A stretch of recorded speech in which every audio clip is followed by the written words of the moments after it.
Ok, grabando. Particularmente en las películas de este blog fue difícil encontrar tráiler y clips que demostraran mis argumentos. Las películas sin tráiler aparecerá su título al inicio y al final de mi comentario. Fuera de eso, espero que el video sea de tu agrado. Weón. Hola amigos de Cinema Critic, soy Emilio Méndez Domínguez y este es un nuevo blog de el Festival Internacional de Cine de la UNAM, donde voy a estar comentando lo que he estado viendo en el día a día en el festival. Y bueno, antes de arrancar, pues nada más invitarlos a también escuchar el programa de radio en el que participo, El Retorno a la Razón, en el 96.1 de FM a las 8 de la noche. Hoy tocaría hablar de 2 días otra vez. Voy a hablar de el lunes 9 de marzo y el martes 10 de marzo. El lunes de marzo empecé viendo un programa de cortometrajes de la retrospectiva de la directora Chantal Akerman. En el video pasado comentaba que quedé muy feliz con su documental de Sur, pero bueno, compré mi boleto pensando que iba a haber documentales de Chantal Akerman, siendo su retrospectiva, pero en realidad son cortometrajes hechos sobre ella. El primero es un documental de unos 23 minutos llamado En Memoria, del director Jean-Claude Rousseau. Y es un documental que de hecho sí pareciera del estilo de Chantal Akerman, es muy cotidiano, muy pausado. Es sobre un hombre anciano en un departamento parisino que está viendo entrevistas de Chantal Akerman en la computadora, una especie de guiño meta, es por eso que se va a llamar En Memoria. Pero bueno, este anciano pues nada más ve pasar los días, vemos lo que pasa por su ventana, escuchamos las noticias que él escucha en la televisión, vemos las entrevistas de Chantal Ackerman en la computadora y básicamente de eso trata. Como digo, es de la cotidianidad, es lento, pero pues justamente allí encuentra como pues, una estructura interesante, creo yo. Obviamente no es un documental que tiene, no es un cortometraje que uno ve para divertirse, pero pues justamente el objetivo si es emular a Chantal Ackerman, pues queda bastante bien y pues es intrigante esta claustrofobia en la que nos mete el director Rousseau. Yo creo que este y el siguiente no los voy a calificar porque pues no entrarían como dentro del cine de Chantal Ackerman, por ende no entran dentro de su retrospectiva tan formalmente, aparte que pues son muy breves, ¿no? Pero bueno, en resumidas cuentas, este cortometraje en memoria, In Memoriam, me gustó. Y luego siguió una película llamada No pertenezco a ningún lugar, el cine de Chantal Ackerman, que duraba 67 minutos, un poco más de una hora. Y es un documental muy informativo, es casi un documental que te encontrarías en la tele. Y en ese sentido, pues como que su propuesta cinematográfica es casi nula, pero lo interesante es de que pues sí se hace una recopilación de estilo de Chantal Ackerman. También Chantal Ackerman habla pues, en este documental, habla de su cine, de su vida. Sí se encuentra un poco una expresión, sobre todo por los escenarios donde de repente graban a Chantal, pero creo que lo más gratificante aquí es pues, ver a Chantal hablando de su obra. Hay una parte, creo que la parte más interesante es cuando se junta con su editora, que fue casi casi que su editora de su carrera, de su obra en su totalidad, que es Claire Atherton, donde se pone a hablar del por qué hacía las tomas tan lentas, por qué dejaba tanto tiempo una toma que era como tan callada, y pues ella explica que el tiempo se mezcla de lo que está ocurriendo en la sala de cine con lo que está ocurriendo en la película, se vuelve un mismo tiempo. Eso filosóficamente me pareció un punto muy interesante. En el documental también sale Gus Van Sant. Si estás muy interesado en la directora, pues creo que sería un trabajo que te recomendaría, con todo y que insisto, no es como otros documentales de Ficunam que he visto, que son pues poéticos, tienen una mayor propuesta cinematográfica, este es meramente informativo. Como dije, no le voy a dar una calificación, pero bueno, fue bueno verlo, más porque pues justamente, como dije en el video anterior, yo también me estoy introduciendo justamente en el cine de Ackerman.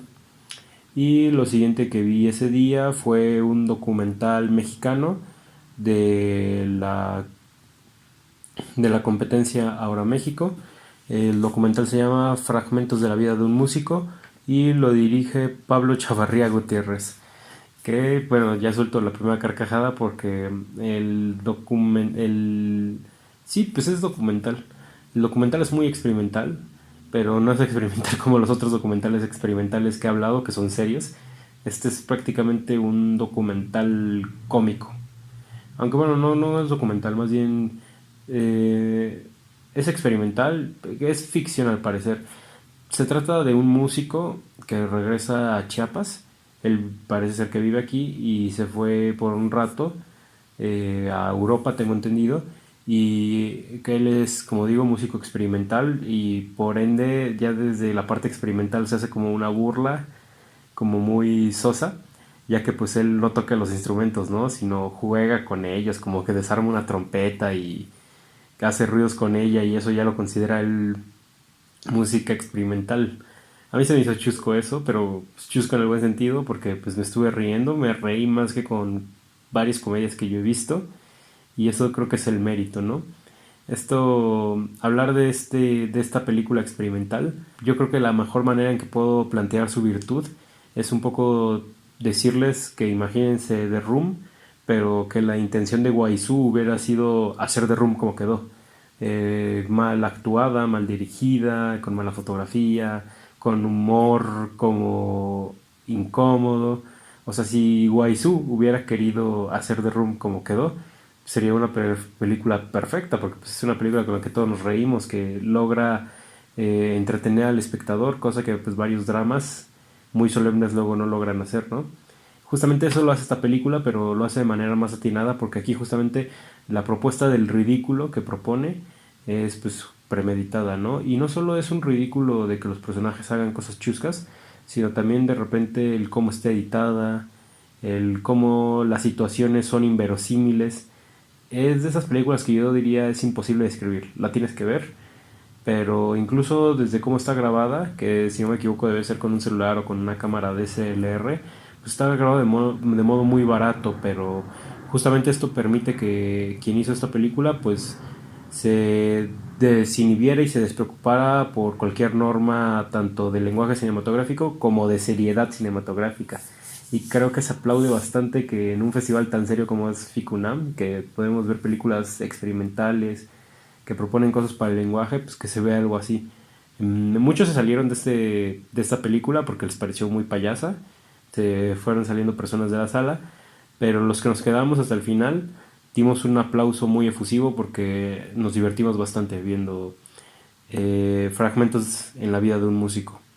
Yo creo que a pesar de eso, de que es una película cumplida, pues sin duda alguna pues es una payasada. El propio director lo admite. Yo le daría un 6 de 10 a esta película. Pues eso fue todo lo que vi el lunes. También hice el programa del Retorno a la Razón. El martes, venimos con algo bueno. Vi Vitalina Varela, eso sería el día de hoy. Vi Vitalina Varela de Pedro Costa.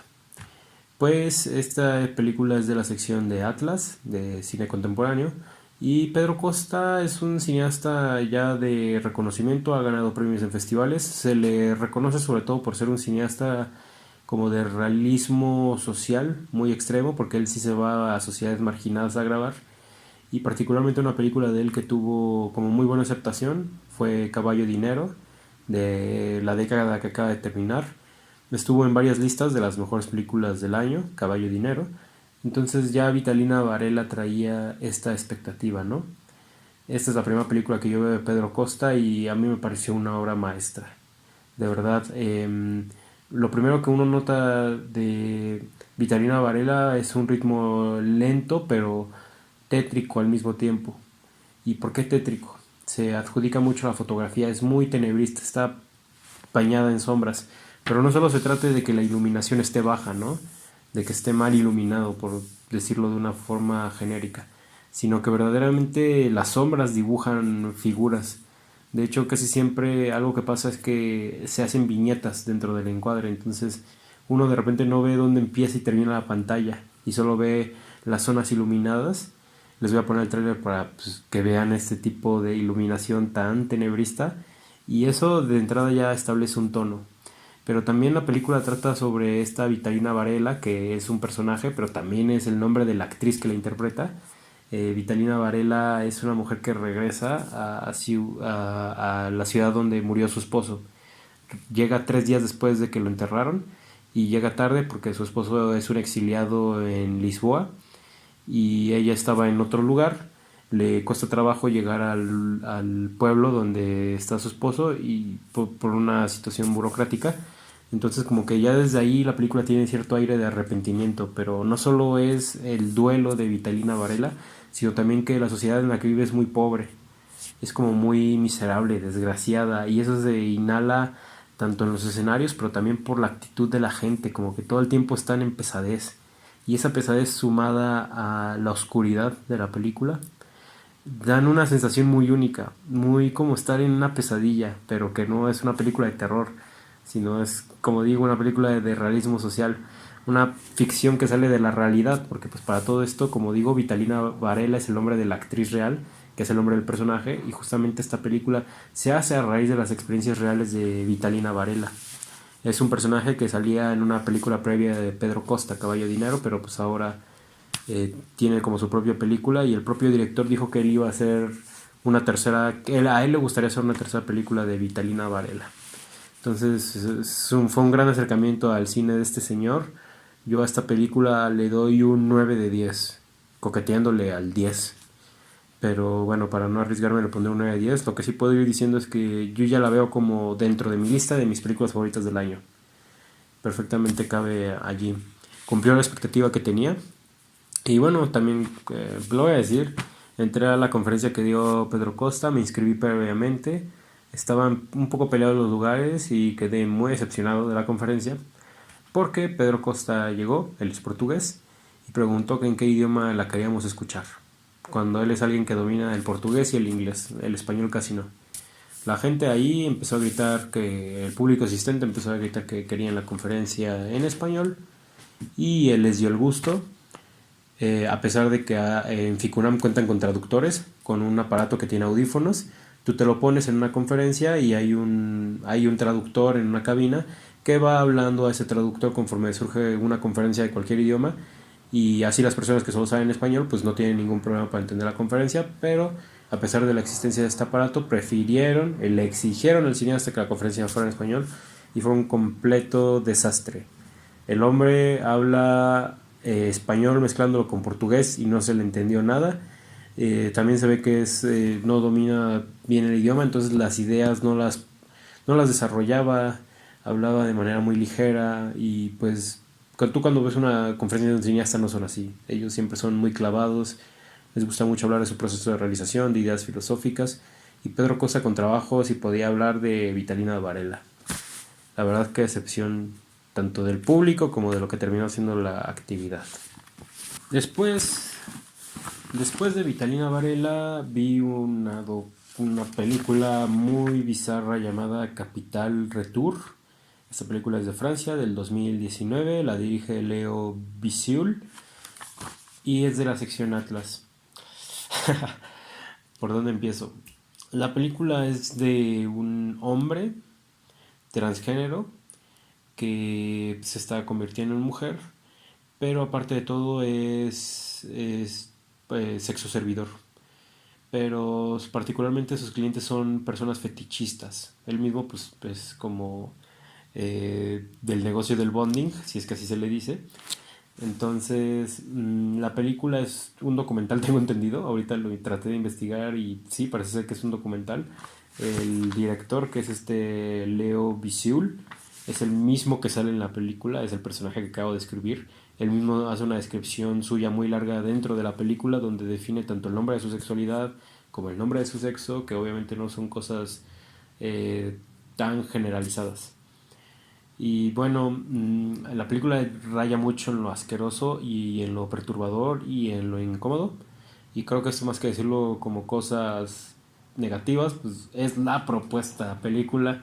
Entonces pues, se podría decir que es lograda. Hubo una película muy parecida el año pasado en la Cineteca que se llama Salvaje, justamente de dos sexos servidores que son novios.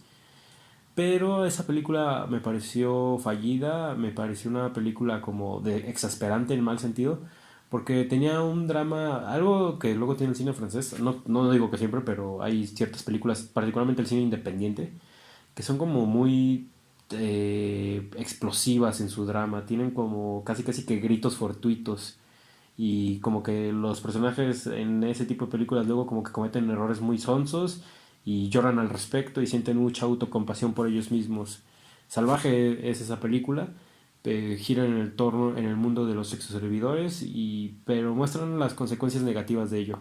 Justamente eso también lo hace Capital Retour. El personaje tiene problemas con sus genitales, tiene problemas físicos, está desarrollando enfermedades, tiene cansancio, entonces claramente pues es una persona que no va a vivir mucho tiempo. Leo Bisul no solo se queda como en su vida diaria y en su personalidad, sino también se mete como en el mundo digital, en las culturas pues justamente fetichistas y pues ahí la película llega a impactar más al ver como un poco cómo se transforman ciertas personas para cumplir sus deseos sexuales, tanto particularmente por vestuarios que llegan a usar. Entonces es algo muy extravagante. Si definitivamente no eres alguien que aguante saló, esta es una película nasty, así se le llamaría nasty, que son películas que tienen un aspecto muy casero, pero que aparte tocan temas como muy violentos, muy transgresores, muy sexosos, muy asquerosos, y al ser grabados casi como si fuera un video casero, le da más yo realismo y tiene mayor impacto en el espectador. Casi que de estos son los típicos videos que se hacen en tops en YouTube, como de 10 películas perturbadoras, ¿no?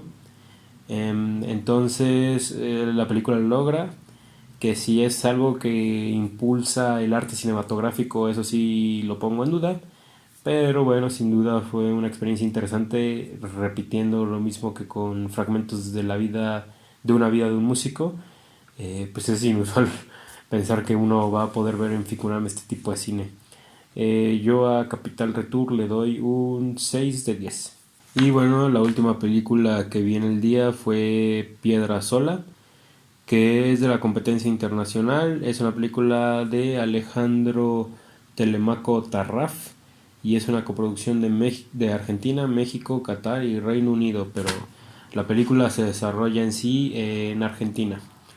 Ahora, la película habla sobre cómo las personas indígenas de Argentina, particularmente son unos granjeros, que pues, más bien son ganaderos, que tienen como su ganado de llamas, y ellos pues venden carne de llama. Pero al ser personas indígenas también tienen unos usos y costumbres muy marcados, cierta espiritualidad, y eso es un poco lo que explora este documental. Aunque me quedo duda si esta era también ficción. Eso me pasa seguido en el Ficunam. A veces no sé distinguir si estoy viendo un documental o una ficción, pero este tenía aspecto de documental. Aparte que en los créditos no aparece como el nombre de los actores y el nombre de su personaje, ¿no? Sino solo el nombre de los actores. Entonces, no tiene narración. Esto sí es un documental más artístico que está más en el espectro de otros documentales que he hablado en este videoblog y no tiene narración, es meramente un documental presencial. Tiene un par de escenas impactantes, otras de contenido espiritual, bueno, más bien de que te muestran bastante pausadamente sus rituales. Es un documental breve, dura un poco más de una hora, un poco más de 60 minutos, pero es lento. Y siendo franco, bueno, sí, merecen ustedes que yo sea franco, yo también lo merezco y lo merece la película y el festival. Después de lo de Pedro Costa yo estaba un poco harto y un poco malhumorado. Entonces como que entré con esa cabeza muy nubosa a esta película y aunque sí puedo reconocer cosas como que pues, me gustó su parte plástica, como que es un documental, que sí es artístico, que es poético, que yo prefiero por mucho ver eso a un documental más televisivo e informativo, pues la verdad no lo pude apreciar como se puede y si les diera mi primera impresión de este documental les diría que me aburrió, pero no me aburrió por el documental en sí, sino porque yo no estaba listo para verlo y pues por eso no me parece justo calificar este. Creo que tengo una idea de qué calificación le pondría, pero Dejémoslo así. No sería justo si le diera una calificación alta nomás por decir, ah, sí lo disfruté. Y no sería decir justo poner una calificación baja porque pues estaba harto, pero no por situaciones del documental. Simplemente no estaba listo para verlo. Bueno, pues muchas gracias por ver este video. Espero les sirva de guía para ver algo en el FICUNAM o incluso pues si estas películas se estrenan después, pues que también vean de qué van y conozcan otro tipo de cine. Pero bueno, nos estamos viendo en otro blog de FICUNAM desde Cinema Critic o en otro video del canal. Y buena vida.